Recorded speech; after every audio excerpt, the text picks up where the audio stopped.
Мен нафсымды тыя албай кечке уктай берем де. Сонун экен, мен да уктайм.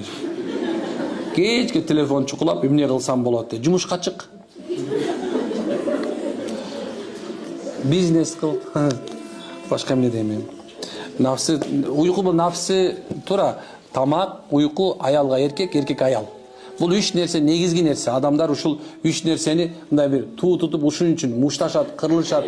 Ушул нерсе үчүн баа көпчүлүктөр өлөт.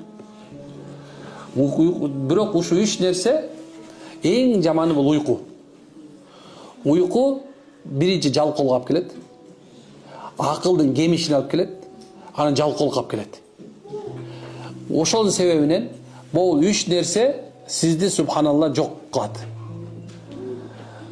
Мына уйку башталышы бул үч оорусу. Бул адамдар эч качан ийгиликке жетпейт. Пайгамбарыбыз болсо эрте туруп, эрте жатканды жакшы көргөн. Пайгамбарыбыз эрте тургандарга береке бер деп айткан. Мен үммөтүмдүн таңына береке бер деп дуа кылган пайгамбарыбыз. Эрте турган адамда береке бар. Эрте турган адам береке. Анан эрте жатканда береке бар. Ден соолук соо болот, акыл эсинде орду болот. Мына жанагындай бир дофамин, дагы бирдемкеден көптөгөн нерселер адамдын субханалла денесине толуп, эртеңки күнгө күч кубат берет. Ушуну угасыздарбы?